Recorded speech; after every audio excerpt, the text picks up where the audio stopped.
Sa pinakadulong bahagi ng lalawigan ay matatagpuan ang Baryo Mangako, isang tahimik na pamayanan na napapalibutan ng malalawak na palayan, masukal na kagubatan at mga punong tila kasing sinauna ng mismong kasaysayan ng lugar. Iilan lamang ang nakararating doon sapagkat kailangan pang tumawid sa isang lumang tulay na yari sa kahoy bago marating ang baryo. Kapag sumapit ang gabi, tila humihinto ang oras. Nawawala ang ingay ng sasakyan at ang tanging maririnig ay ang huni ng mga kuliglig at ang mahinang ihip ng hangin na dumaraan sa mga dahon. Ngunit sa kabila ng katahimikan, may isang bagay na hindi kailanman nawala sa alaala ng mga taga-Baryo Mangako. Isa itong hiwaga na paulit-ulit na ikinukwento ng matatanda sa kanilang mga apo, isang misteryong walang nakapagsiwalat ng tunay na pinagmulan. Ito ang kwento ng aso ni Kabalong. Si Kabalong ay kilalang matandang magsasaka sa baryo. Matangkad siya noong kabataan ngunit yumuko ang kanyang likod sa paglipas ng mga taon dahil sa walang humpay na pagtatrabaho sa bukid. Kulubot ang kanyang mukha ngunit mababakas pa rin ang katatagan ng kanyang kalooban. Hindi siya madaldal. Mas gusto niyang magtrabaho kaysa makipagkwentuhan sa plaza. Nag-iisa lamang siyang naninirahan sa isang lumang bahay na gawa sa kahoy at kawayan. Matagal nang yumao ang kanyang asawa at ang kanyang mga anak ay lumuwas na sa syudad upang doon manirahan. Hindi na sila madalas umuwi. Ang tanging kasama ni Kabalong ay isang malaking asong kulay itim na may mapupulang mata kapag natatamaan ng ilaw ng gasera. Tinawag niya itong Bantay. Walang nakaalam kung saan niya nakuha ang aso. Isang araw na lamang itong nakita ng mga taga-baryo na kasunod ni Kabalong habang naglalakad pa uwi mula sa kagubatan. Tahimik lamang ang aso. Hindi ito tumatahol sa mga tao at hindi rin ito sumusugod kahit sa mga estranghero. Ngunit may kakaiba rito. Tuwing sasapit ang eksaktong hating gabi, bigla itong lalabas ng bahay at tatayo sa gitna ng daan. Pagkatapos ay titingala ito sa madilim na kalangitan. At saka ito magsisimulang tumahol. Hindi isang simpleng tahol, mahaba, malalim, at tila puno ng babala. Minsan ay 3 beses lamang. Kung minsan naman ay umaabot ng 10 minuto ang walang tigil nitong pagtahol. Kapag nagsimula na ang aso, walang sino mang taga-baryo ang naglalakas loob na lumabas ng bahay. Hindi dahil sa takot sa aso, kundi dahil sa paniniwala nilang may nakikita itong hindi nakikita ng mga tao. Lumipas ang maraming taon, naging bahagi na lamang ito ng pang-araw-araw na buhay sa baryo. May mga bagong pamilya na lumipat sa lugar at noong una ay pinagtawanan lamang ang kwento tungkol kay Bantay. Ngunit makalipas lamang ang ilang gabi, sila mismo ang nakarinig sa kakaibang pagtahol nito. May kung anong bigat sa bawat tahol. Hindi ito tunog ng asong nakakita ng magnanakaw. Hindi rin ito tunog ng asong naghahanap ng kasama. Parang may pinapaalis. Parang may pinipigilan. At parang may kinatatakutan. Isang gabi, nagkaroon ng matinding bagyo. Umagupit ang hangin habang walang tigil ang pagbuhos ng ulan. Halos matangay ang ilang bubong sa lakas ng unos. Nagkukumpulan ang mga pamilya sa loob ng kanilang bahay habang taimtim na nagdarasal. Eksaktong 12:00 ng gabi nang marinig muli ang tahol ni Bantay. Sa kabila ng kulog at kidlat, malinaw pa rin itong narinig ng buong baryo. Mas malakas kaysa dati. Mas mahaba, mas mabagsik. Kinabukasan, nabalitaan ng mga tao na may malaking puno palang bumagsak sa daang palabas ng baryo. Kung nagkataong may dumaan doon ng gabing iyon, tiyak na nadaganan at namatay. Mula noon ay lalong tumibay ang paniniwala ng mga tao na ang aso ni Kabalong ay may kakaibang kakayahan. Hindi lamang iyon ang nangyari, may pagkakataong ilang gabi itong hindi tumahol, tahimik ang buong baryo. Ngunit nang dumating ang sumunod na hating gabi, napakalakas ng tahol nito. Kinabukasan ay natagpuang wala ng buhay ang isang matandang lalaki na nag-iisang naninirahan sa kabilang purok. Sinabi ng matatanda na matagal na raw alam ng aso ang nalalapit na kamatayan. Hindi iyon ang unang beses. Hindi rin ang huli. Unti-unting nabuo ang isang paniniwala. Kapag tumahol si Bantay ng mahaba, may mangyayaring hindi pangkaraniwan. Maaring may mamamatay, maaring may darating na sakuna, o maaring may nilalang na gumagala sa paligid ng baryo. Dahil dito, naging maingat ang lahat tuwing sasapit ang 12:00 ng gabi. Walang batang pinapayagang lumabas. Isinasara ang lahat ng bintana, pinapatay ang mga ilaw, at hinihintay na lamang nilang tumigil ang pagtahol. Ngunit may isang tao na hindi naniniwala sa mga kwento, si Noel. 24 na taong gulang, bagong balik mula sa Maynila at anak ng dating kapitan ng baryo. Lumaki siya sa Mangako ngunit matagal ding nanirahan sa lungsod upang magtrabaho. Para sa kanya, lahat ng kwento tungkol sa aso ay katang-isip lamang ng matatanda. Naniniwala siyang may paliwanag ang lahat. Ayon sa kanya, baka may naririnig lamang ang aso na hindi naririnig ng tao. O baka naman ay may mababangis na hayop na dumaraan tuwing gabi. Paulit-ulit siyang binalaan ng kanyang ina. Sinabi nitong huwag na huwag niyang susubukang sundan ang aso kapag tumahol ito sa hating gabi. Ngunit ngumiti lamang si Noel. Hindi siya naniniwala sa mga pamahiin.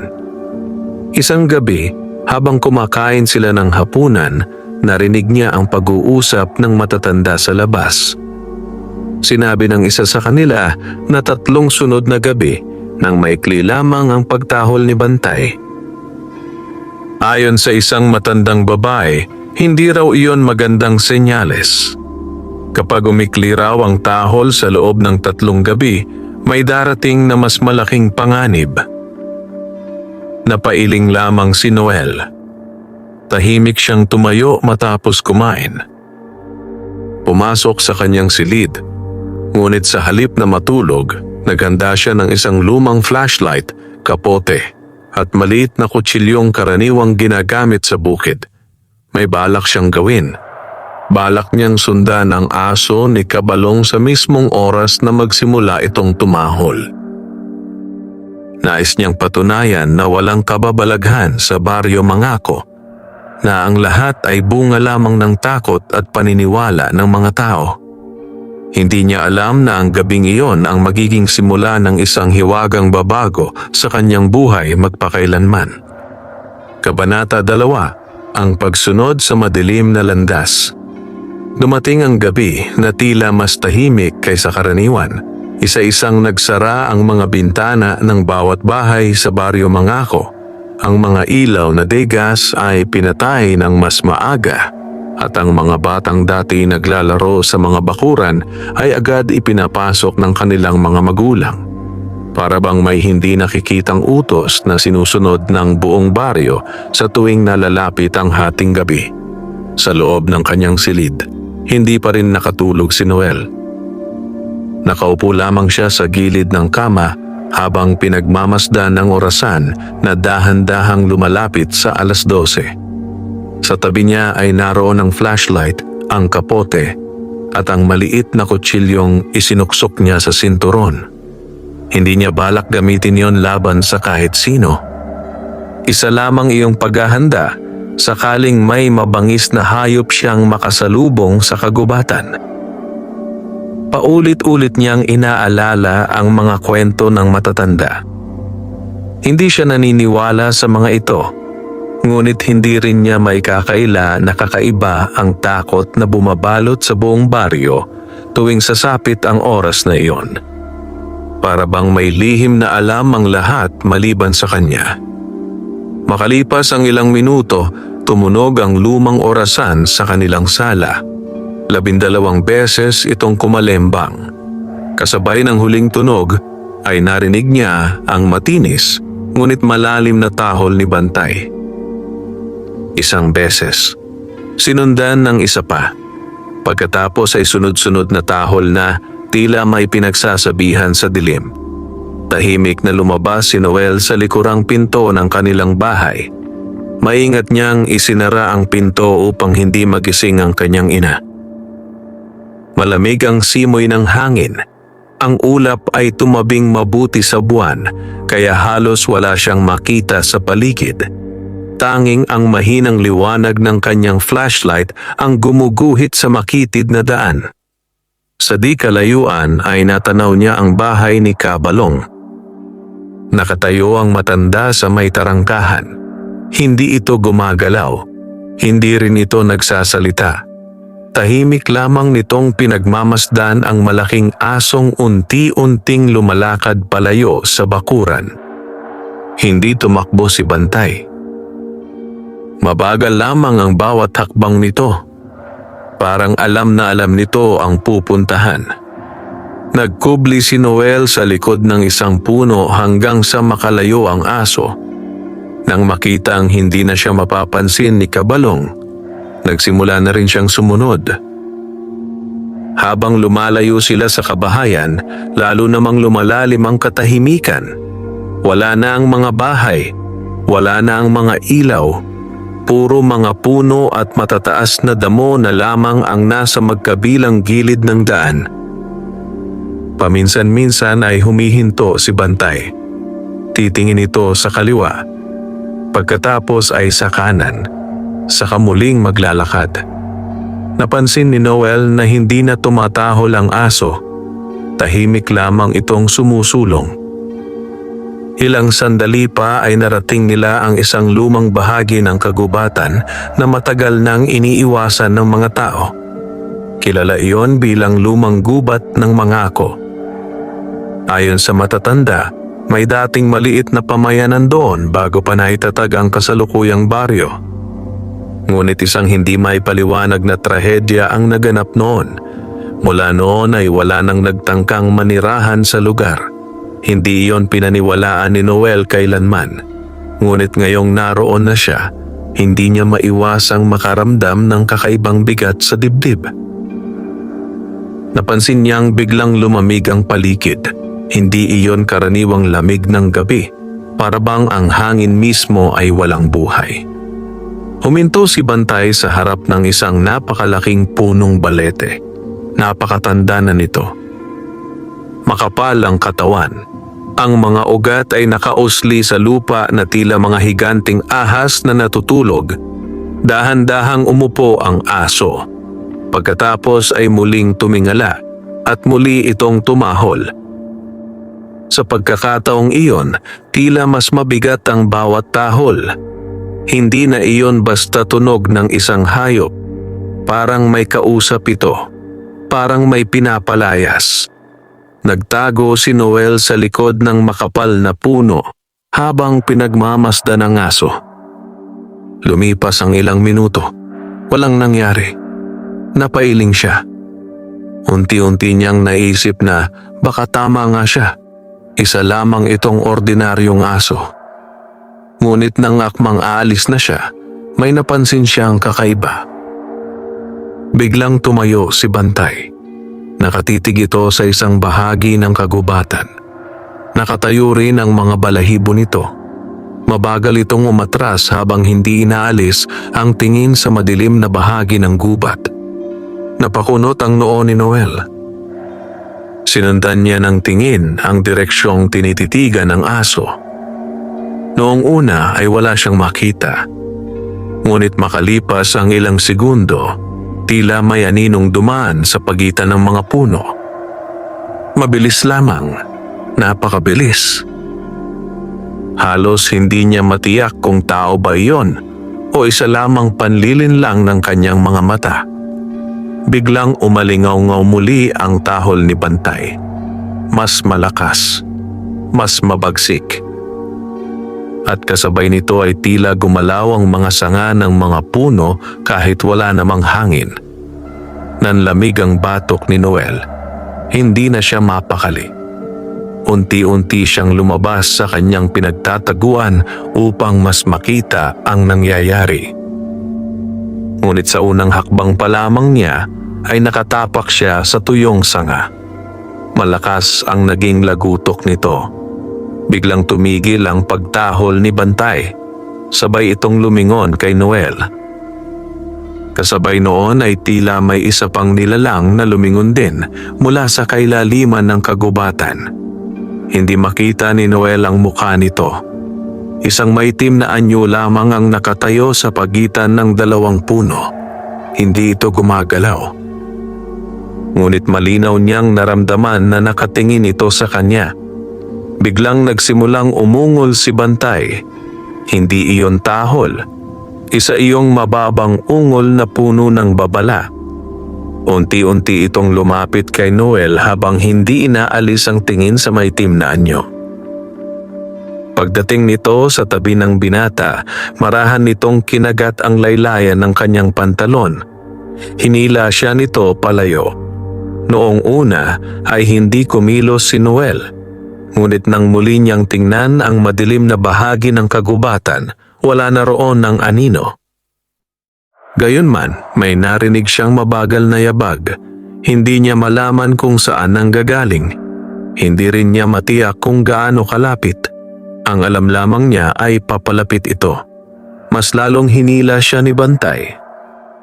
Sa unang pagkakataon mula nang bumalik siya sa baryo Mangako, tunay na nakaramdam ng takot si Noel. Hindi na siya tumutol. Sinundan niya ang aso habang mabilis silang lumalayo sa lumang balete. Habang papalayo sila, napansin niyang tila humuhupa ang mabigat na pakiramdam sa paligid. Ngunit bago tuluyang mawala sa kanyang paningin ang napakalaking puno, tila may nakita siyang isang matandang lalaki na nakatayo sa ilalim nito. Nakayuko ito. Mahaba ang puting buhok. At suot nito ang kupas na damit na wari nagmula pa sa napakalayong nakaraan. Sa isang kisap mata lamang ay naglaho ang matanda. Napatigil si Noel, ngunit muli siyang hinila ni Bantay. Sa pagkakataong iyon ay hindi na siya lumingon. Hindi niya alam kung ano ang kanyang nakita. Ngunit sigurado siyang hindi iyon isang ordinaryong tao. Mabilis silang nakabalik sa daang patungo sa baryo. Pagdating sa tapat ng bahay ni Kabalong, agad na tumigil ang aso. Tahimik itong pumasok sa bakuran na para bang walang nangyari. Nakatayo pa rin si Kabalong sa may tarangkahan. Nakatitig lamang siya kay Noel. Hindi galit ang kanyang muka. Ngunit tila matagal na niyang inaasahang mangyayari ang lahat. Makalipas ang ilang sandali ay nagsalita rin ang matanda. Sinabi ko na noon sa sarili ko na darating ang araw na may isang taong susunod sa kanya. Hindi makasagot si Noel. Ang tanong, dugtong ni Kabalong habang nakatitig sa kanyang mga mata. Nakita ka rin ba niya? Lalong bumilis ang tibok ng puso ni Noel. Dahil alam niyang ang tinutukoy ng matanda ay hindi ang aso, kundi ang aninong naghihintay sa kailaliman ng lumang gubat ng Mangako. Hindi agad nakasagot si Noel. Nakatayo lamang siya sa tapat ng bakuran ni Kabalong habang unti-unting bumabalik ang kanyang paghinga sa normal. Ang mga kamay niya ay bahagyang nanginginig. Hindi dahil sa lamig ng gabi, kundi dahil sa bagay na nasaksihan niya sa lumang gubat ng Mangako. Tahimik na nakatingin sa kanya ang matanda. Hindi ito mukhang nagulat. Sa halip, tila matagal na nitong alam na darating ang gabing may isang taong susubok na sundan si Bantay.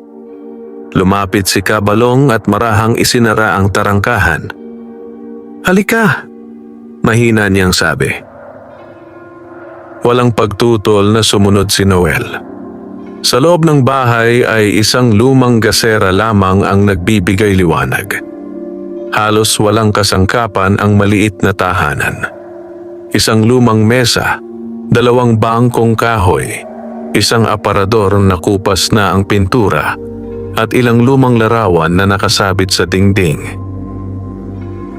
Tahimik na humiga si Bantay sa tabi ng pintuan. Nakatingin lamang ito kay Noel. Parang sinusukat ang bawat kilos ng binata. Naupo si Kabalong at nagsalin ng mainit na salabat sa 2 tasa. Iniabot niya ang isa kay Noel. "Uminom ka muna." Tinanggap iyon ni Noel. Napansin niyang kahit matanda na si Kabalong ay matatag pa rin ang kanyang mga kamay. Walang bakas ng panginginig. Lumipas ang ilang sandali bago muling nagsalita ang matanda. "Hindi lahat ng nakikita sa gabi ay dapat sinusundan." Tahimik lamang si Noel. "Nakita mo ba ang nasa ilalim ng balete?" Marahan siyang tumango. Isang matanda. Napabuntong hininga si Kabalong. "Akala ko'y ganoon din ang makikita mo." Nagulat si Noel. "Ibig mong sabihin, iba ang nakikita ng ibang tao?" Tumango ang matanda. "Ang lugar na iyon ay hindi nagpapakita ng iisang muka. Lumalabas roon ang anyong pinakamadaling paniwalaan ng taong tumitingin." Lalong kumunot ang noo ni Noel. Hindi niya maunawaan ang ibig sabihin ng matanda. Tumayo si Kabalong at lumapit sa isang lumang aparador. Mula roon ay inilabas niya ang isang kahon na yari sa nara. Makapal na ang alikabok nito, marahang binuksan ng matanda ang takip. Sa loob ay naroon ang ilang lumang larawan na halos kumupas na ang kulay. Isa-isang inilapag ni Kabalong ang mga ito sa mesa. Napansin agad ni Noel ang unang larawan. Isang pangkat ng mga magsasaka ang magkakatabing nakatayo sa harap ng isang lumang bahay. Sa gitna nila ay isang binatang matangkad. Katabi nito ang isang malaking asong kulay itim. Napasinghap si Noel. "Iyan!" "Hindi ako," putol ni Kabalong. "Iyan ang aking ama." Tahimik na pinagmasdan ni Noel ang larawan. Halos magkapareho ang mukha ng binata at ni Kabalong. Ngunit ang higit na nakatawag ng kanyang pansin ay ang aso. Parehong-pareho ito ni Bantay. Maging ang hugis ng katawan at puting batik sa dibdib ay walang ipinagkaiba. "Imposible," mahina niyang sabi. "Napakatanda na ng larawang ito. Kung ganoon, hindi maaaring siya pa rin ang aso." Hindi sumagot si Kabalong. Sa halip ay inilapag niya ang isa pang larawan. Mas luma ito. Itim at puti. Naroon ang isang matandang lalaki. Katabi rin nito ang parehong aso. Unti-unting nanuyo ang lalamunan ni Noel. Ilang taon na ba si Bantay? Mahabang katahimikan ang namagitan. Pagkatapos ay marahang nagsalita si Kabalong. "Hindi ko alam." Hindi makapaniwala si Noel. "Nang isilang ako, nasa amin na siya. Nang bata pa ang aking ama, kasama na rin nila siya. Maging ang aking lolo ay ganon din ang kwento." Pakiramdam ni Noel ay unti-unting gumuho ang lahat ng kanyang pinaniniwalaan. Walang asong nabubuhay ng ganoon katagal.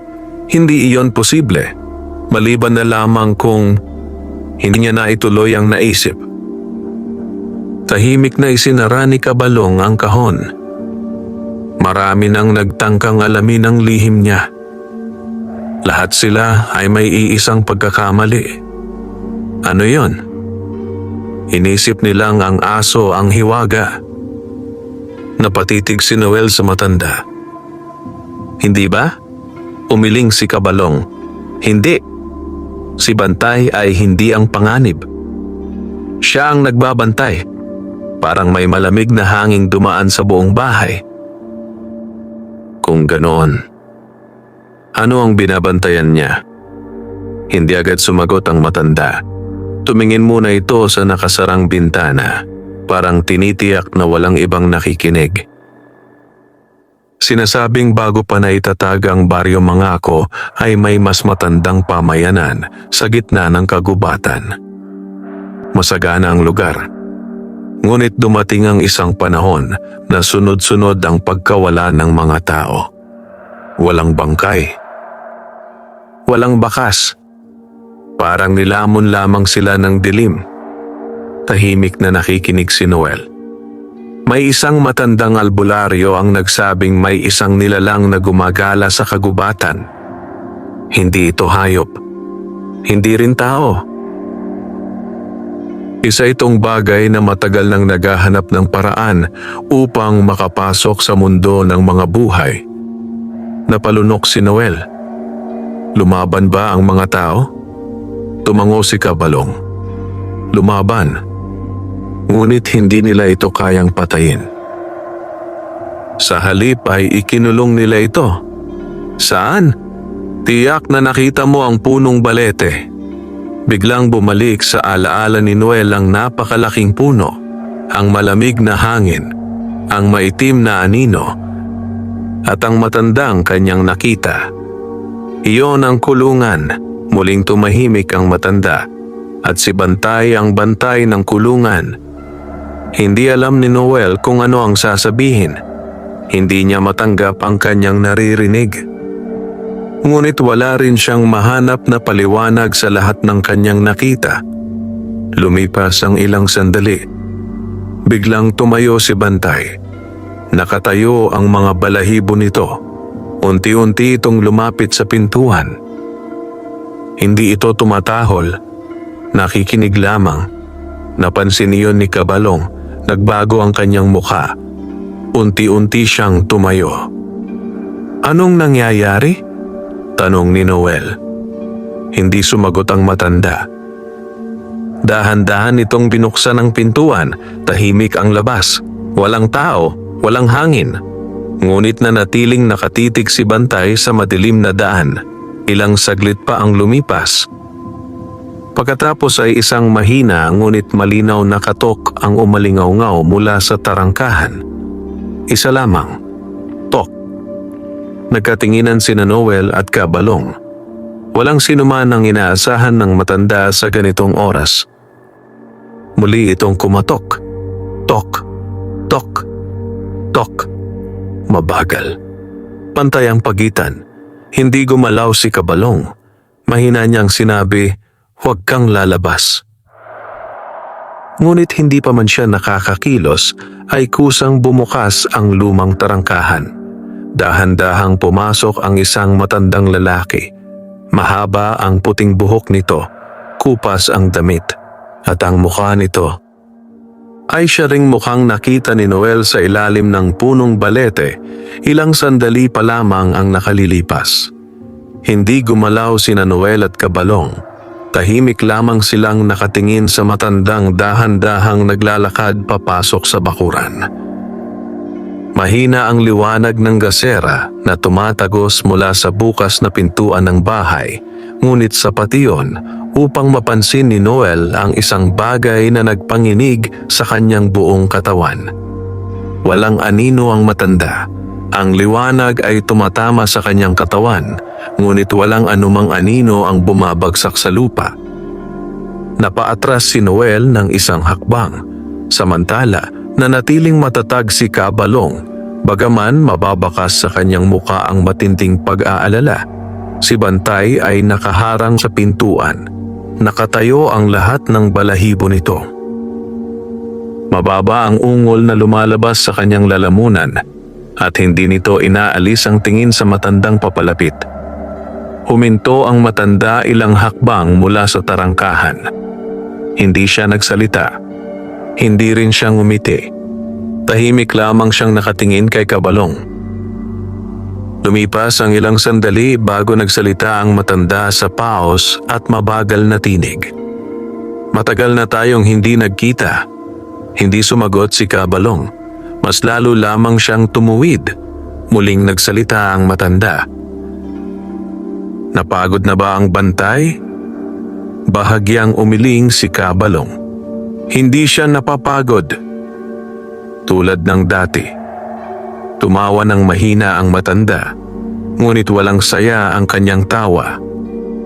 Para itong tuyong dahong hinihipan ng hangin. Nakakabilib. Napakaraming taon na ang lumipas. Nandyan pa rin siya. Napansin ni Noel na habang nagsasalita ang matanda ay hindi man lamang ito kumukurap. Parang estatwang buhay, nagtapang-tapangan ng binata. Sino ka? Unti-unting lumingon ang matanda sa kanya.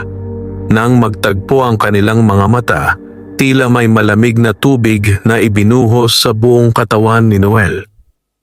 Napakadilim ng mga mata nito, halos walang puti, para bang walang buhay.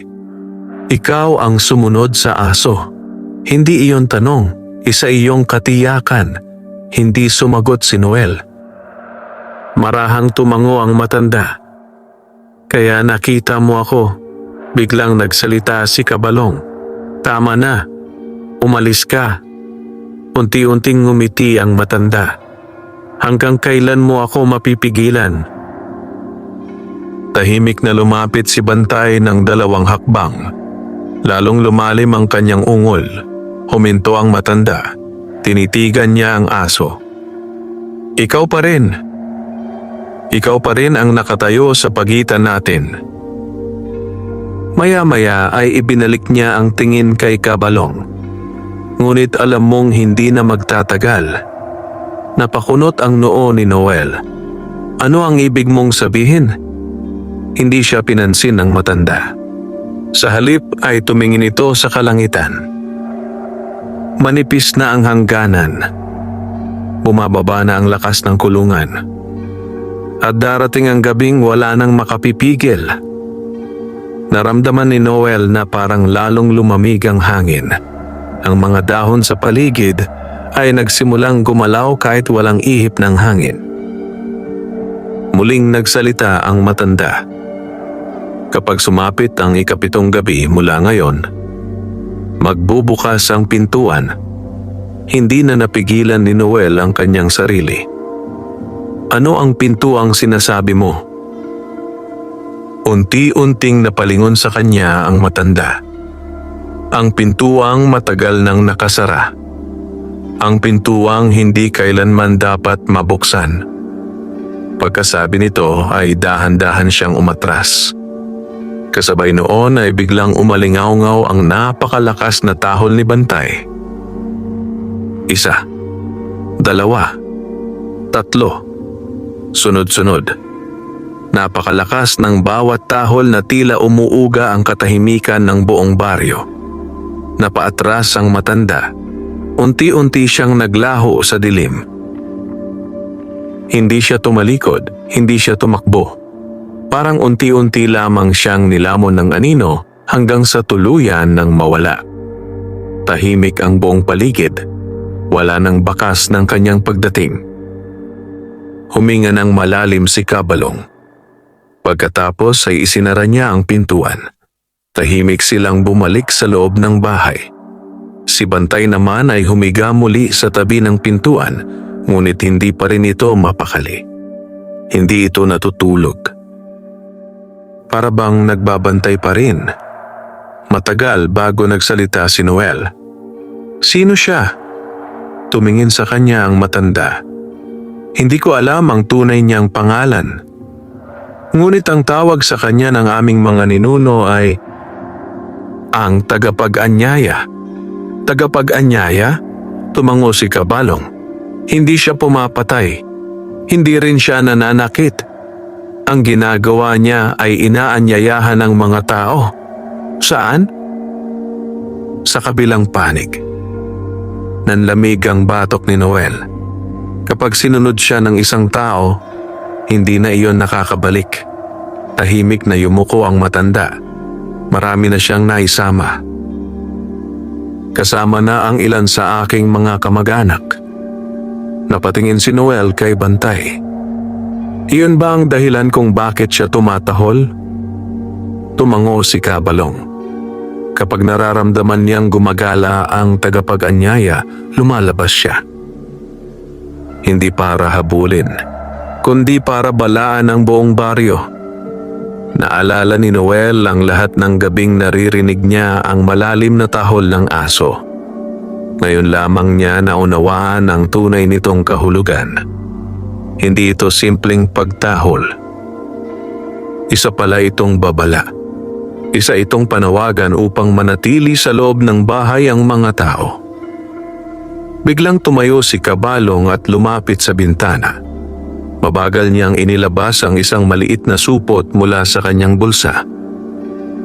May laman itong puting pulbos. Ikinalat niya iyon sa harap ng pintuan at sa paligid ng mga bintana. Ano yan? Asin. Bakit? Kapag dumating siya rito, hindi siya basta makakapasok. Tahimik na napatango si Noel. Hindi na niya alam kung alin ang paniniwalaan. Ngunit malinaw sa kanya ang isang bagay. Hindi nagsisinungaling si Kabalong. Makalipas ang ilang sandali ay nagpasya siyang umuwi. Sinamahan siya ni Bantay hanggang sa tarangkahan. Hindi ito tumatahol. Tahimik lamang itong nakatingin sa madilim na daan. Pagdating ni Noel sa kanilang bahay ay hindi siya muling nakatulog. Paulit-ulit na bumabalik sa kanyang isip ang mukha ng matandang walang anino. Kinabukasan, maagang kumalat sa buong baryo Mangako ang isang balitang nagpayanig sa lahat. May nawawala. Si Mang Tibo, ang matandang mangingisdang nakatira malapit sa ilog, ay hindi na umuwi mula nang lumabas siya noong hating gabi. Walang bakas ng kanyang katawan, ngunit sa maputik na daan patungo sa lumang gubat, may nakita ang mga naghahanap, mga bakas ng paa ng tao. At kasabay ng mga yon ay malalaking bakas ng paa na hindi kahawig ng anumang hayop na kilala sa baryo. Maagang nagtipon ang mga taga-baryo Mangako sa harap ng bahay ni Mang Tibo. Tahimik ang lahat.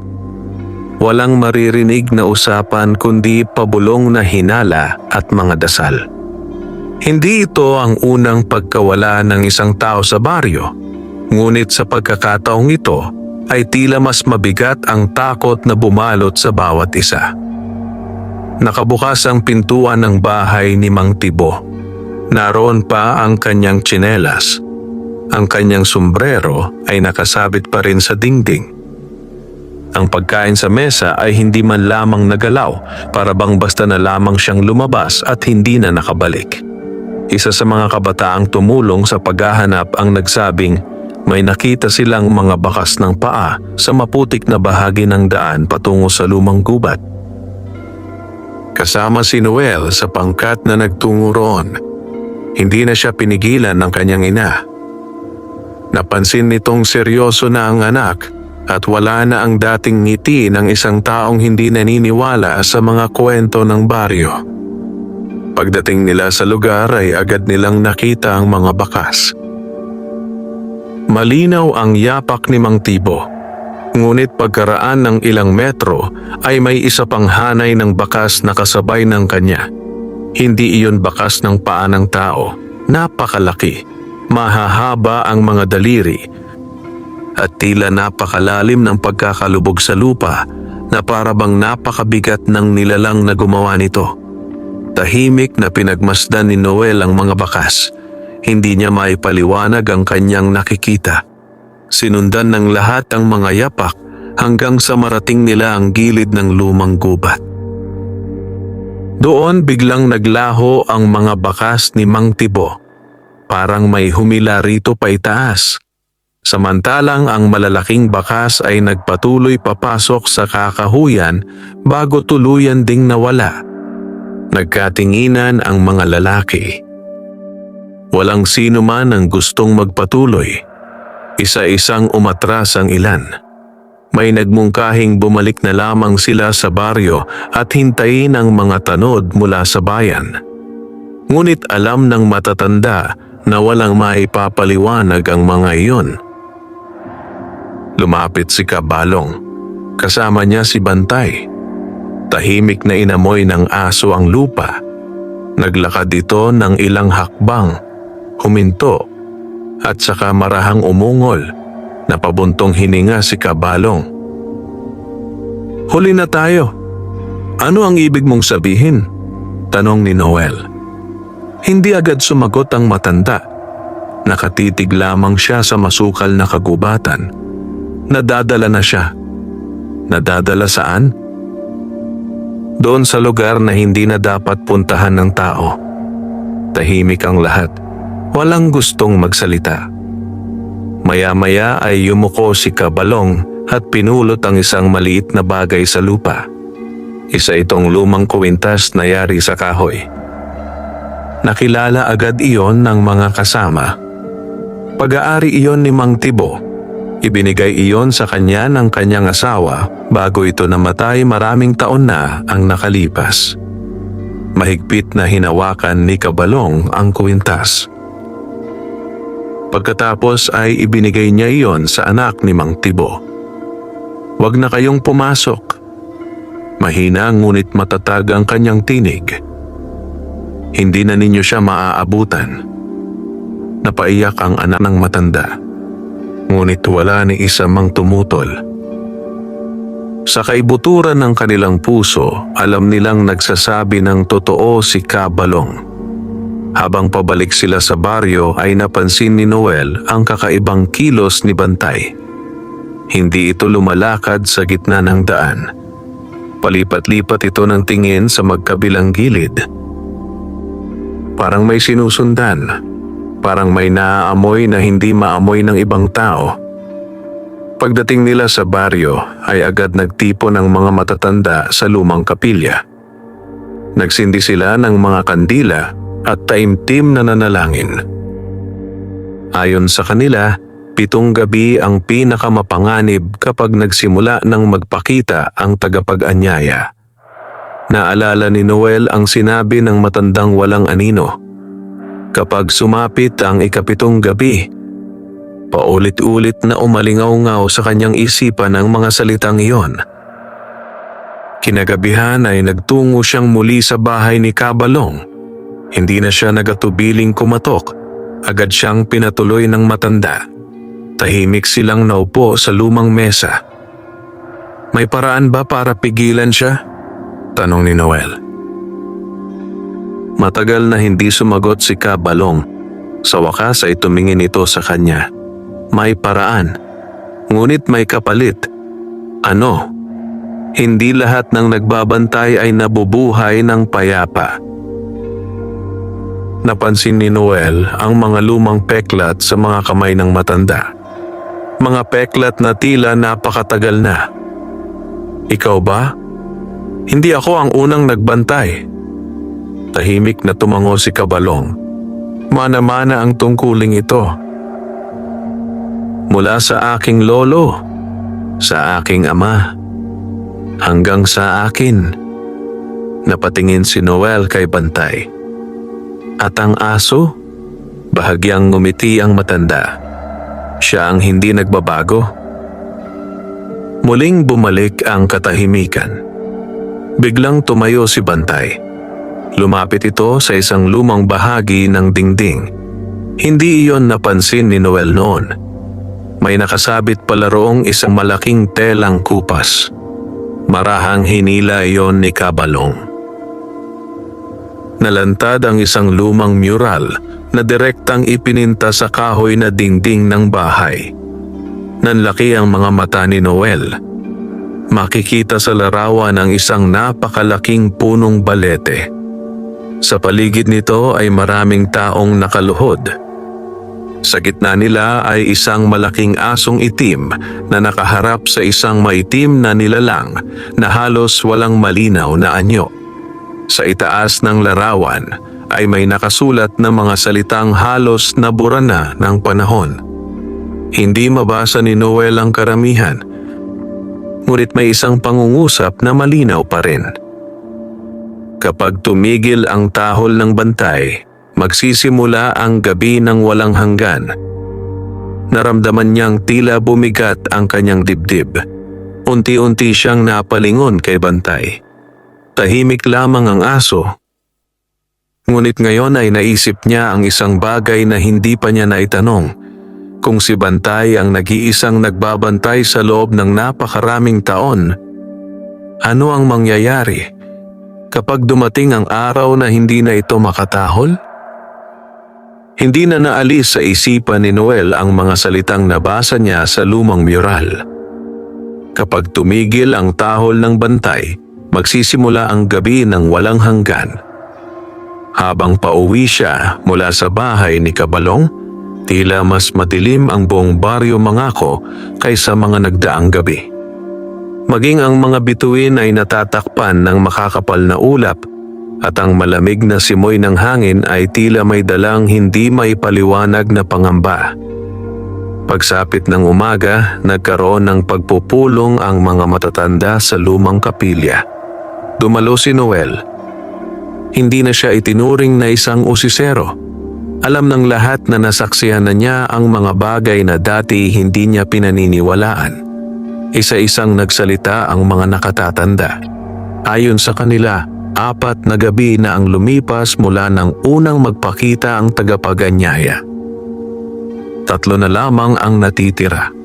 Kapag sumapit ang 7th gabi, mangyayari ang kinatatakutan ng kanilang mga ninuno. Ngunit walang sino man ang makapagsabi kung ano mismo ang mangyayari. Ang alam lamang nila ay may malaking sakuna ang darating. Matapos ang pagpupulong, nilapitan ni Noel si Kabalong. Kailangan kong malaman ang buong katotohanan. Tahimik na tumingin ang matanda sa malayong bahagi ng kagubatan. Kung sasabihin ko sa iyo ang lahat, hindi ka na maaaring umatras. Handa ako. Napabuntong hininga si Kabalong. Sana'y ganoon din ang sabihin mo kapag dumating na ang oras. Magkasama silang nagtungo sa likod ng bahay. May isang maliit na kubong yari sa kawayan na halos matabunan na ng mga gumagapang na halaman. Hindi pa yon nakikita ni Noel noon. Mabagal na binuksan ng matanda ang pintuan. Sa loob ay may isang lumang baul. Makapal ang alikabok at tila ilang dekada nang hindi nabubuksan. Marahang inangat ni Kabalong ang takip. Sa loob ay naroon ang mga lumang kasulatan, mga kupas na larawan at isang makapal na aklat na binalutan ng balat ng hayop. Maingat itong inilapag ng matanda sa mesa. Halos nagkadurog-durog na ang mga pahina dahil sa katandaan. Unti-unti niya itong binuksan. Sa unang pahina ay may nakasulat na mga pangalan. Mahigit 20 ang nakalista. Bawat pangalan ay may katabing taon. Napansin ni Noel na ang pinakahuling pangalan ay kay Kabalong. Ano ang listahang ito? Mga tagapagbantay. Lalong lumalim ang kanyang pagtataka. Ibig mong sabihin, bawat salinlahi ay may isang taong inaatasang magbantay sa balete. At kasama nila si Bantay. Tahimik na tumango si Kabalong. Kapag namatay ang isang tagapagbantay, may kapalit siyang pipiliin. Sino ang pumipili? Hindi agad sumagot ang matanda. Sa halip ay tumingin siya sa asong tahimik na nakahiga sa may pintuan. Si Bantay. Nanlaki ang mga mata ni Noel. Hindi tao ang pumipili. Hindi. Ang aso ang lumalapit sa susunod na magbabantay. Biglang bumalik sa alaala ni Noel ang unang gabing sinundan niya ang aso. Naalala niyang matapos silang makabalik mula sa kagubatan ay hindi siya iniwan ni Bantay. Sa halip, tila binabantayan pa siya nito. Nanlamig ang kanyang buong katawan. Unti-unti siyang napatingin kay Kabalong. "Huwag mong sabihing..." Tahimik na tumango ang matanda. "Matagal ka nang pinagmamasdan ni Bantay." Parang biglang bumigat ang hangin sa loob ng kubo. "Hindi," Hindi maaari. Ako'y babalik sa Maynila. May trabaho ako roon. May buhay akong nakasanayan. Mahina ang tinig ni Noel habang isa-isang binabanggit ang mga dahilan. Hindi siya sinagot ni Kabalong. Sa halip ay marahan niyang isinara ang aklat. Wala sa akin ang pasya. Wala rin kay Bantay. Kundi sa tungkuling matagal nang umiikot sa baryong ito. Lumipas ang ilang sandaling katahimikan. Biglang tumayo si Bantay. Hindi ito tumahol. Lumapit lamang ito kay Noel. Marahang idinikit ang kanyang ulo sa kamay ng binata. Hindi iyon kilos ng isang mabangis na aso. Parang isang matandang kaibigan na matagal nang naghihintay. Hindi na malayang hinaplos ni Noel ang ulo nito. Sa unang pagkakataon ay napansin niya ang mga puting hibla ng balahibo sa paligid ng leeg ni Bantay. Ngunit sa kabila ng tila napakatandang edad nito, matatag pa rin ang tindig at malinaw ang mga mata. Biglang nagsalita si Kabalong. May gusto siyang ipakita sa iyo. Lumabas ng kubo ang aso. Hindi na ito hinintay ni Noel. Kusang sumunod ang binata. Tinahak nila ang daang patungo sa likod ng baryo. Ngunit hindi sila nagtungo sa lumang gubat. Sa halip ay umakyat sila sa isang maliit na burol na bihirang puntahan ng mga tao. Sa tuktok nito ay may mga lapidang yari sa bato.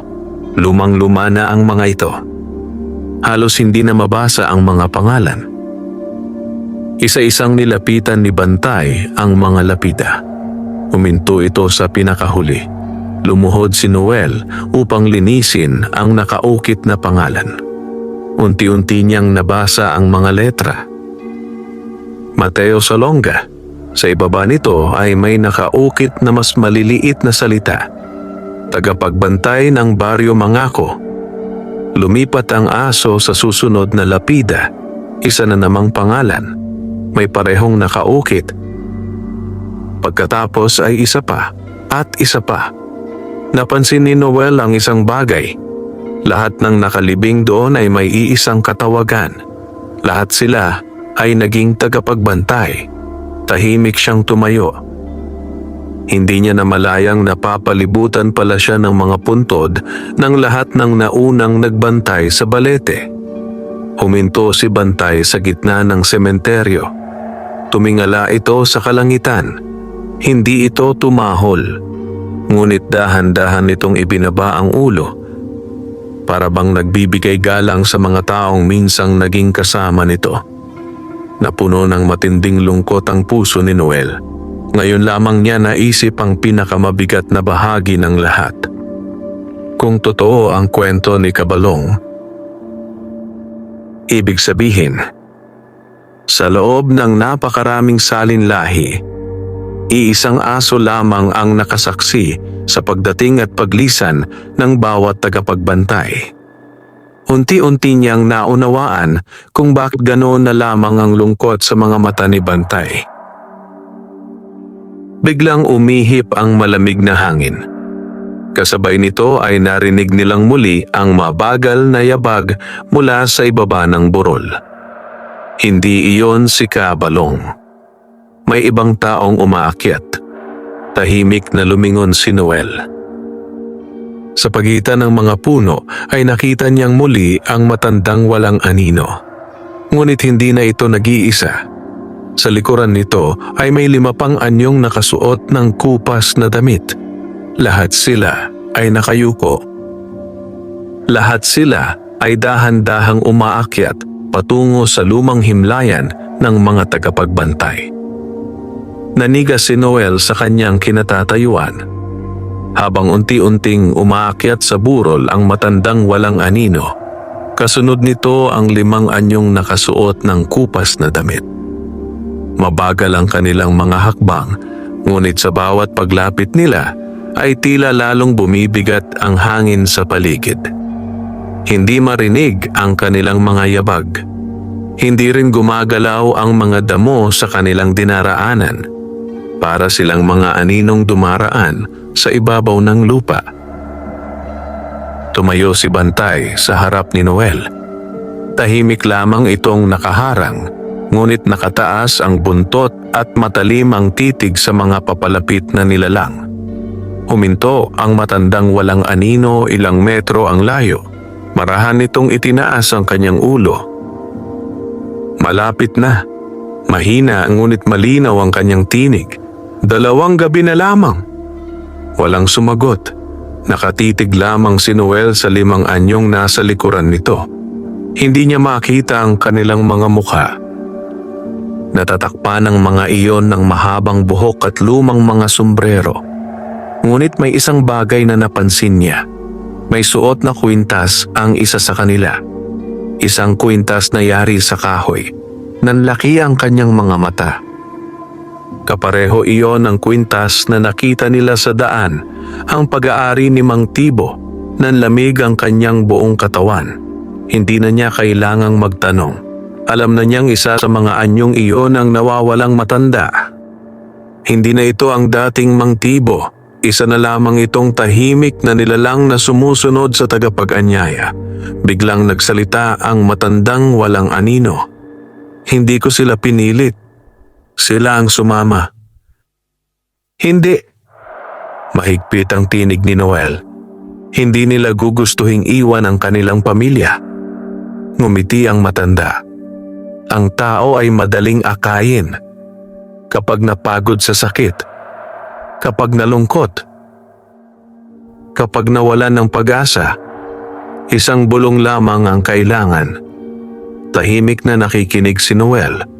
Unti-unti niyang naalala ang kwento tungkol kay Mang Tibo. Matagal na itong namimighati matapos mamatay ang asawa. Madalas itong mag-isang nakaupo sa tabing ilog tuwing gabi. Marahil ay may kumausap dito. Marahil ay may nangakong muli niyang makikita ang kanyang mahal. At iyon ang naging simula ng kanyang pagkawala. Unti-unting lumapit ang matandang walang anino. Ngunit sa sandaling iyon ay umalingaw-ngaw ang malalim na tahol ni Bantay. Isang tahol lamang, ngunit sapat iyon upang huminto ang lahat ng anyo. Tila natakot ang mga ito. Napansin ni Noel na ang 5 kasunod ng matanda ay bahagyang umatras. Hindi sila makalapit habang nakaharang ang aso.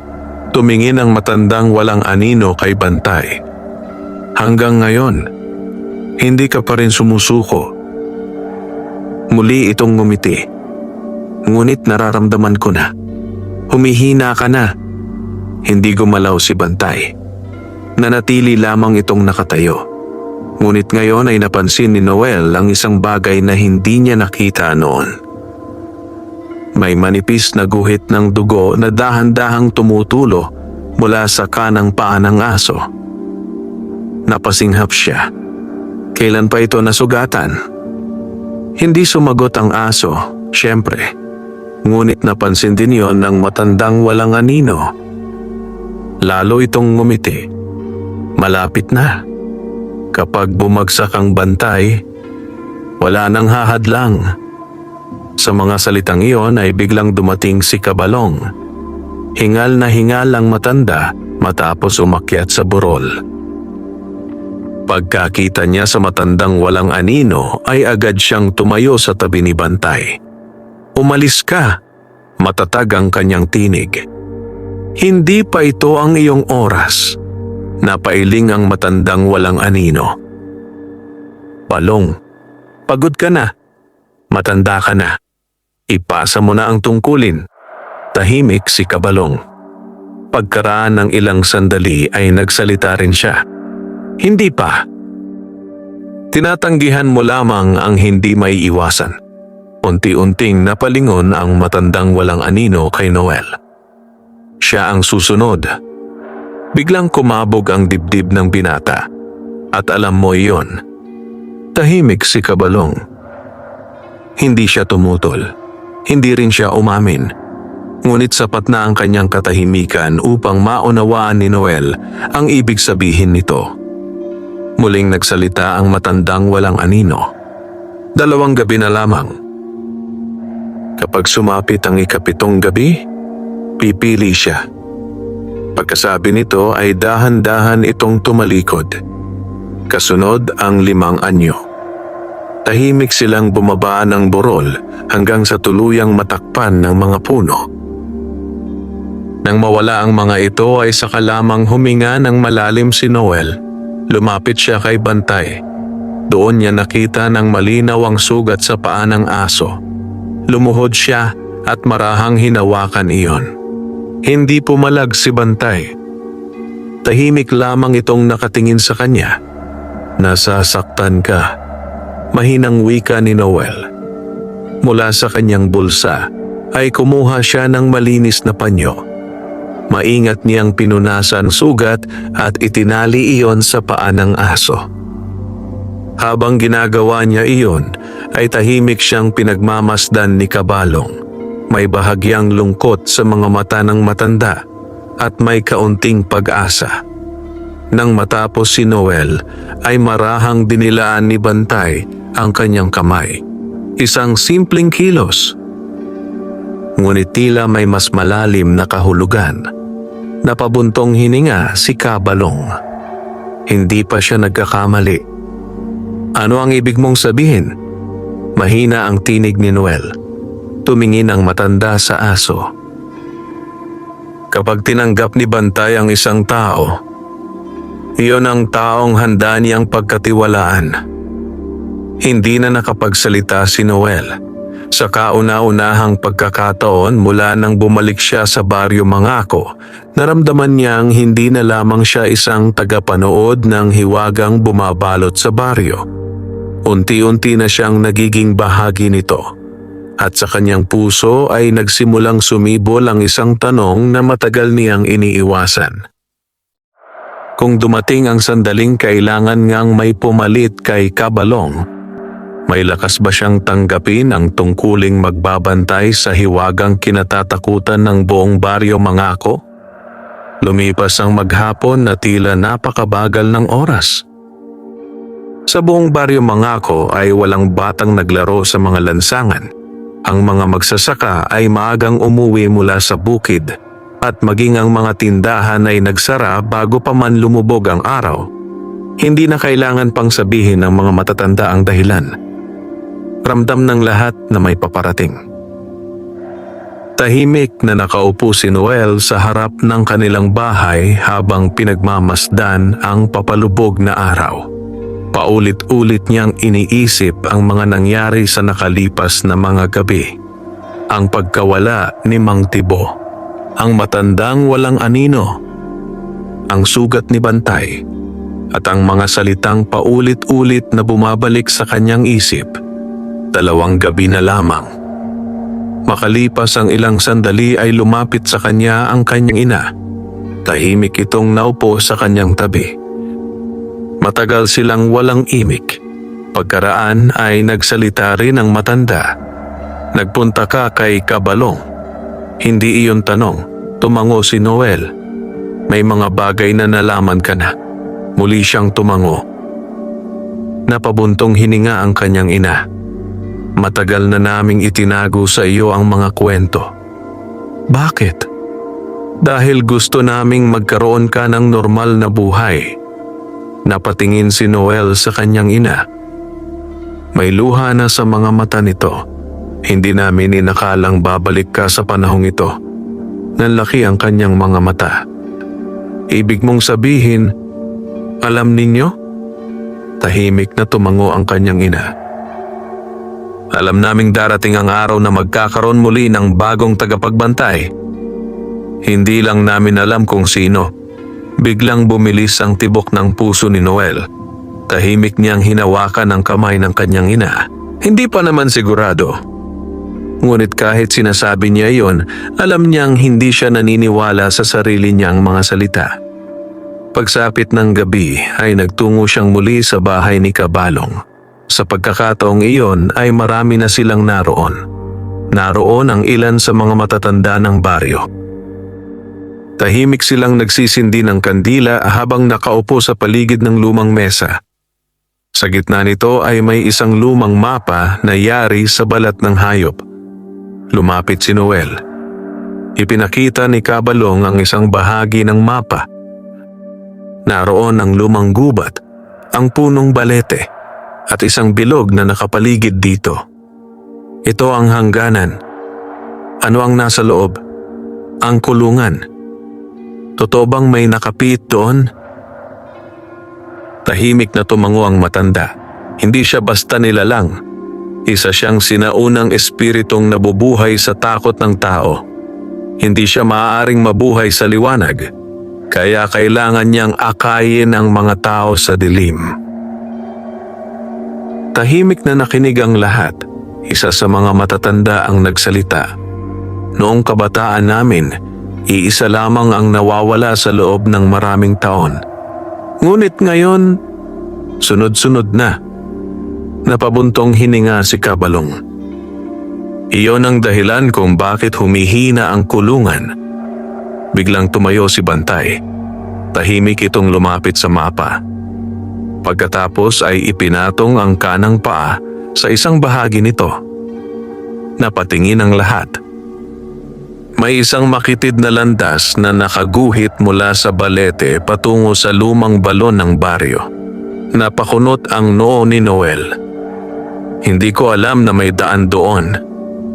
Matagal nakalimutan ang landas na iyan, sabi ni Kabalong.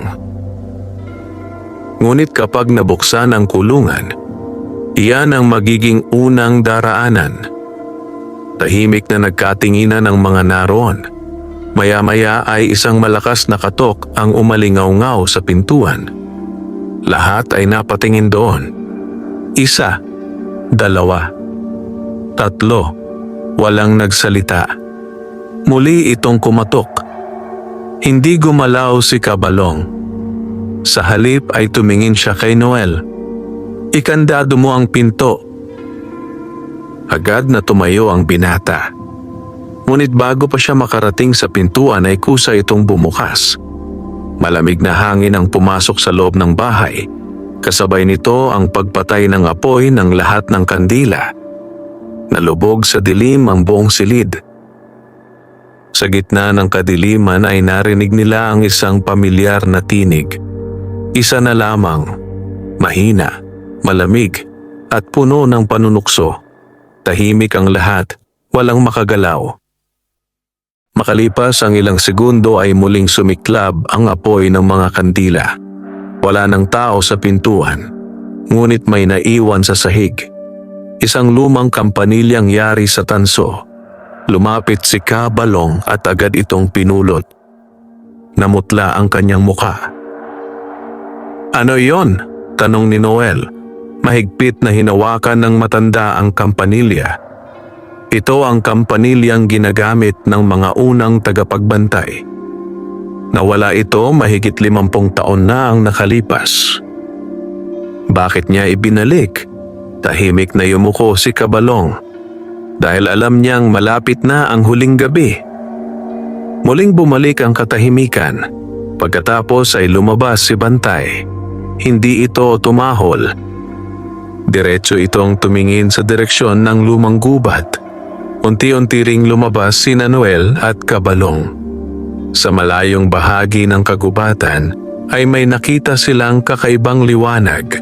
Hindi ito apoy. Hindi rin ilaw ng tao. Isa itong maputlang ningning na gumagalaw sa pagitan ng mga puno.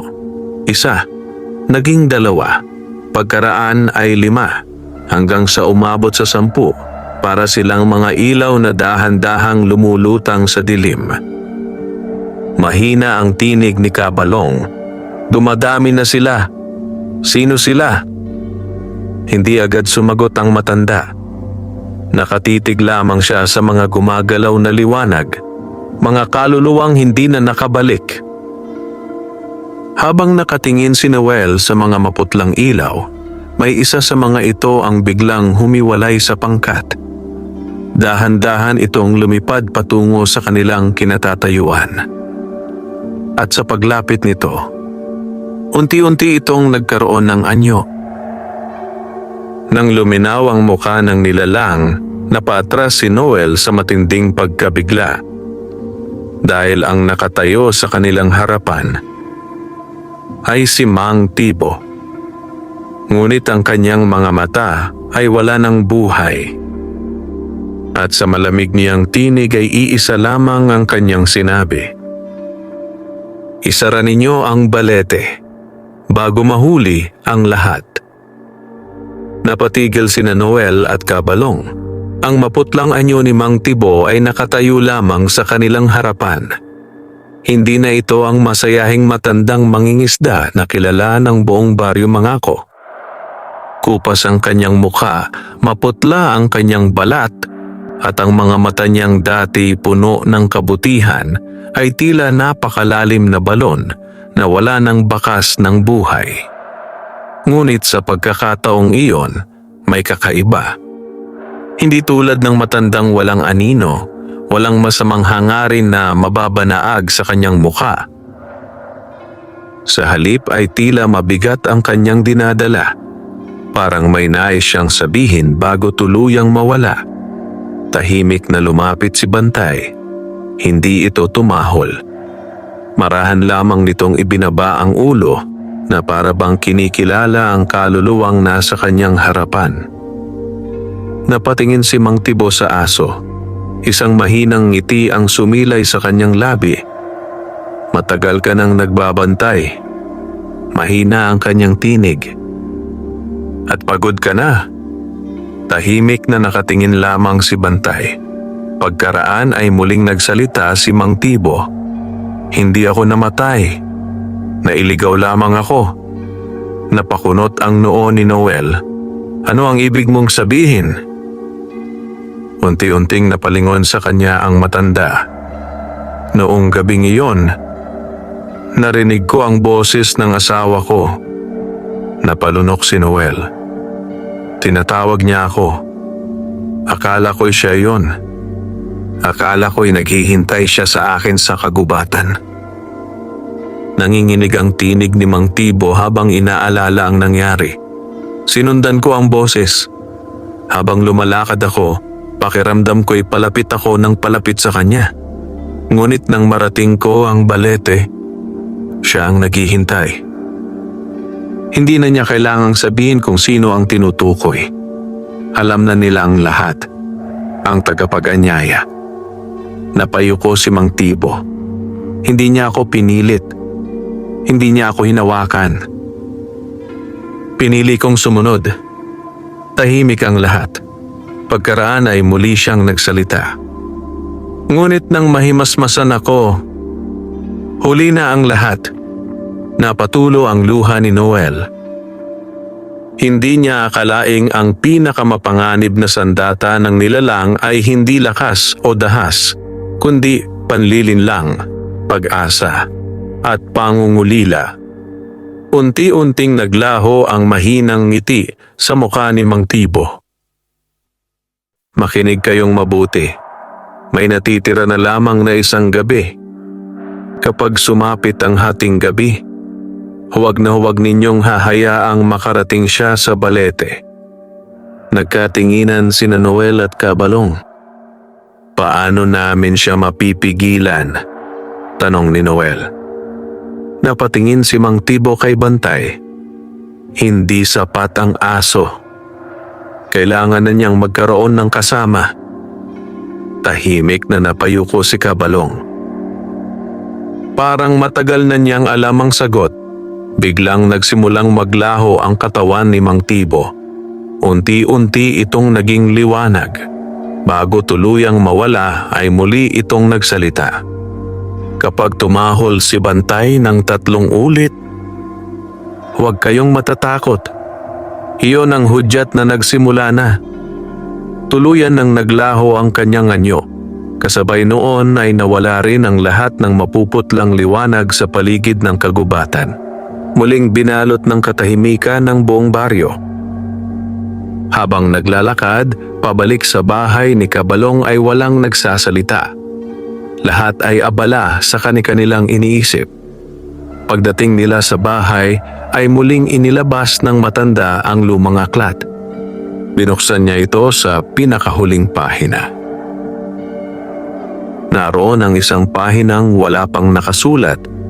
Sa itaas ay may isang guhit lamang at sa ibaba ay may bakanteng espasyo. Ano ito? Tanong ni Noel. Ito ang pahina ng susunod na tagapagbantay. Mahigpit na napahawak si Noel sa gilid ng mesa. Tahimik siyang tumingin kay Kabalong. May iba pa bang maaaring pumalit? Matagal na hindi sumagot ang matanda. Sa wakas ay umiling siya. Hindi ako ang pumipili. Hindi rin ang baryo. Tanging ang tungkulin. Hindi na muling nagsalita si Noel. Lumabas siya ng bahay upang mag-isip. Sa labas ay nakaupo si Bantay sa ilalim ng lumang punong mangga. Lumapit ang binata at naupo sa tabi nito. Tahimik silang dalawa. Maya-maya ay marahang ipinatong ni Noel ang kanyang kamay sa ulo ng aso. Kung ako nga, matatakot ako. Tahimik lamang si Bantay. Ngunit marahan nitong ikiniskis ang ulo sa kanyang balikat. Para bang nauunawaan nito ang bawat salitang kanyang binibigkas. Napatingala si Noel sa kalangitan. Unti-unti nang lumilitaw ang buwan mula sa likod ng makakapal na ulap. Naalala niya ang kanyang buhay sa Maynila. Ang trabaho, ang mga pangarap, ang mga planong gusto pa niyang maabot. Hindi niya inakalang sa pagbabalik niya sa Baryo Mangako ay haharap siya sa isang pasyang maaaring magbago sa kanyang buong buhay. Habang malalim ang kanyang iniisip ay biglang tumayo si Bantay. Tahimik itong tumingin sa daang papunta sa lumang gubat. Kasunod noon ay narinig nila ang isang napakahinang tunog. Hindi ito tahol, hindi rin yabag. Isa itong kampanilyang marahang tumutunog mula sa kailaliman ng kagubatan. Tiningnan ni Noel si Kabalong na kalalabas lamang ng bahay. Namutla ang matanda. Sinimulan na niya. Ano? Mahigpit na hinawakan ni Kabalong ang lumang kampanilyang naiwan sa kanilang bahay. Tinatawag na niya ang lahat ng naliligaw na kaluluwa. At bukas ng hating gabi, darating ang huling pagsubok. Sa sandaling iyon ay sabay na tumahol si Bantay. Isang beses. Pagkaraan ng ilang saglit, muli, 2 tahol. Pagkatapos ay muling nanahimik ang buong paligid.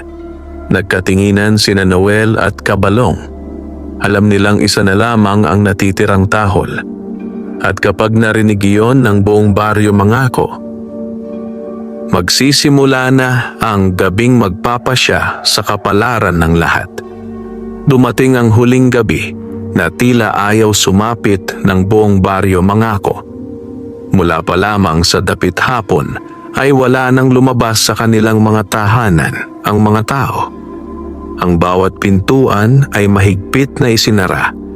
Ang bawat bintana ay ikinandado at sa bawat bahay ay may nakasinding kandila habang taimtim na nananalangin ang mga pamilya. Walang nagtatawanan, walang nagkukwentuhan. Tanging ang malamig na hangin ang dumaraan sa makikitid na daan ng baryo. Sa bahay ni Kabalong ay tahimik na naghahanda ang matanda.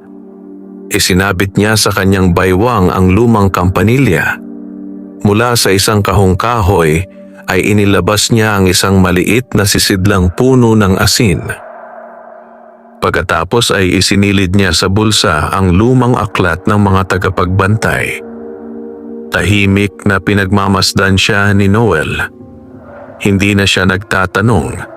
Ramdam niyang darating na ang oras na malalaman niya ang lahat. Lumapit si Kabalong kay Bantay. Marahan niyang hinaplos ang ulo ng aso. Marami na tayong pinagdaanan. Mahina ang kanyang tinig. Kung ito na ang huling gabi natin na magkasama. Maraming salamat. Tahimik na tumingala si Bantay sa kanyang amo. Sa unang pagkakataon ay nakita ni Noel ang mga mata ng aso na tila puno ng lungkot. Hindi iyon lungkot ng isang hayop, kundi lungkot ng isang matandang bantay na napakaraming beses nang nakakita ng pamamaalam. Makalipas ang ilang sandali ay umalis silang tatlo patungo sa lumang gubat. Habang naglalakad ay napansin ni Noel na tila nag-iba ang paligid. Mas madilim ang kagubatan, mas malamig ang hangin. At sa pagitan ng mga puno ay may mga mapuputlang liwanag na dahan-dahang gumagalaw. Parang daan-daang matang nakatingin sa kanila.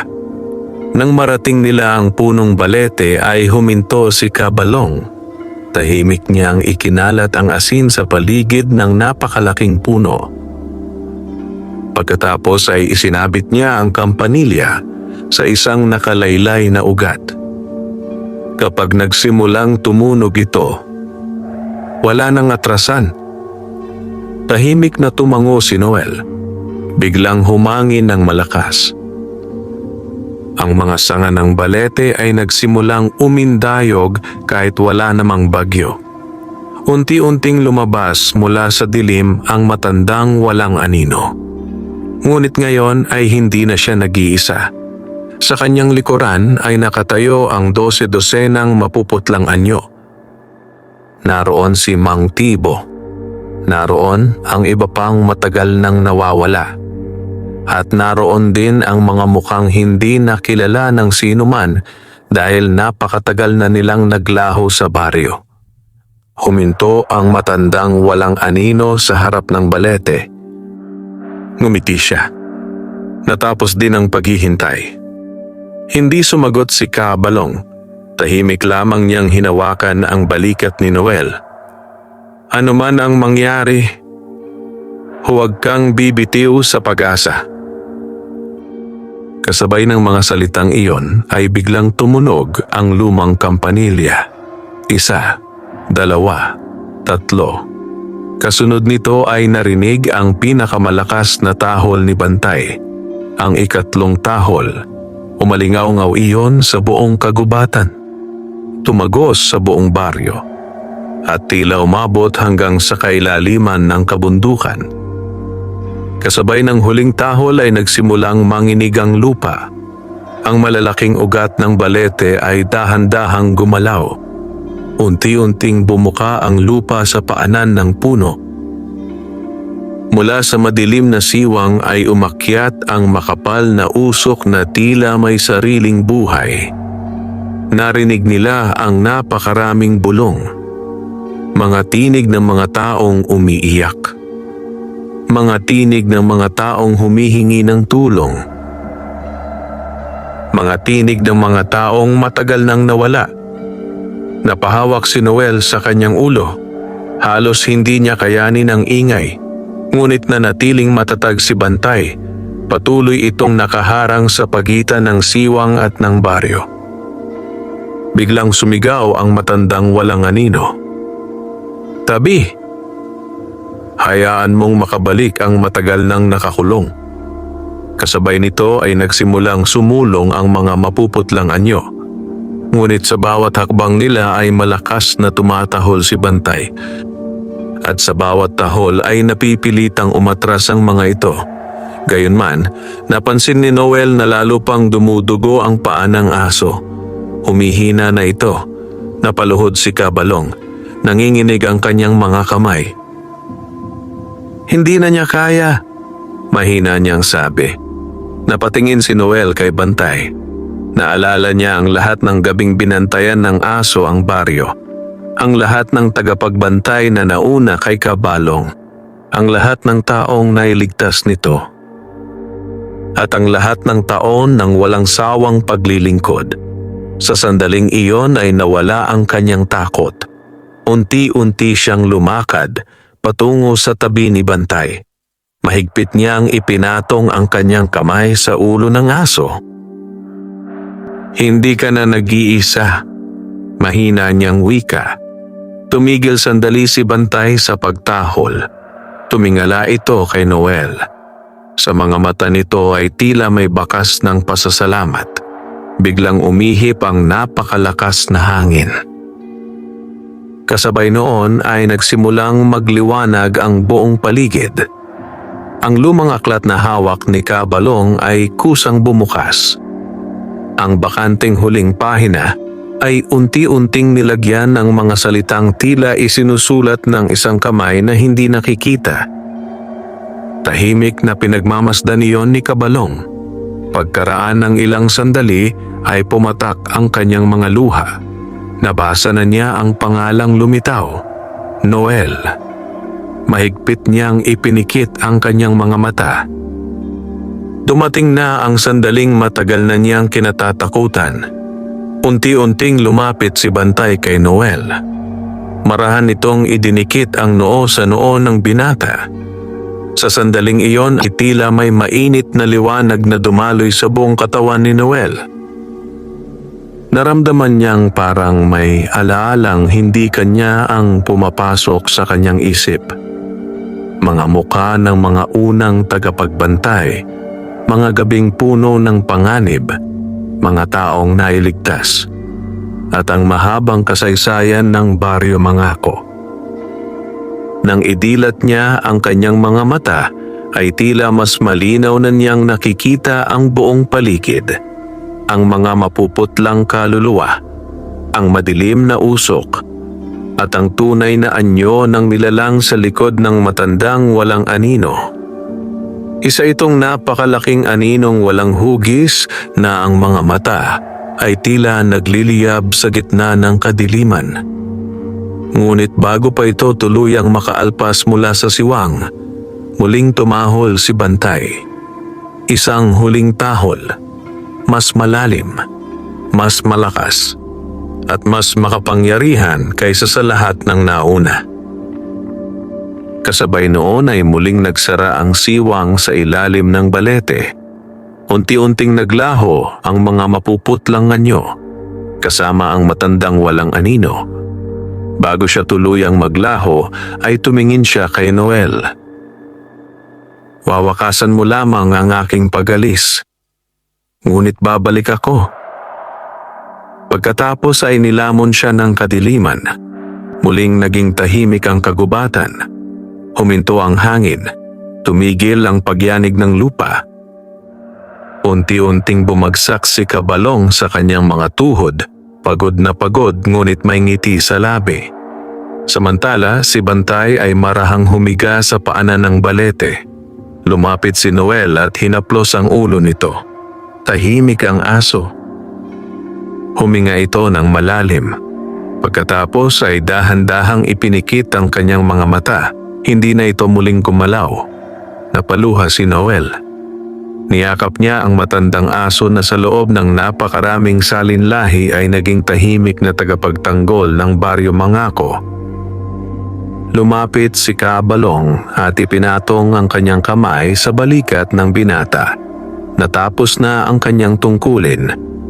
Tahimik na sumikat ang unang liwanag ng umaga. Sa unang pagkakataon matapos ang napakaraming taon, walang tahol na umaling-aungaw sa Baryo Mangako. Ngunit wala na ring pagkawala. Wala nang naligaw sa kagubatan. At mula sa araw na iyon, naging bagong tagapagbantay si Noel, hindi lamang ng punong balete, kundi ng buong Baryo Mangako. Tuwing sasapit ang hating gabi, tahimik siyang naglalakad sa lumang daan patungo sa kagubatan. Hindi nakasama si Bantay sa kanyang tabi. Ngunit sa bawat malamig na ihip ng hangin, pakiramdam niya ay naroon pa rin ang matandang aso, patuloy na nagbabantay, patuloy na naggagabay, at nagpapaalala na may mga kababalaghang hindi kailanman dapat malitin, sapagkat ang katahimikan ng isang baryo ay minsang ipinaglalaban ng mga bayaning hindi man lamang nakilala ng kasaysayan. Wakas.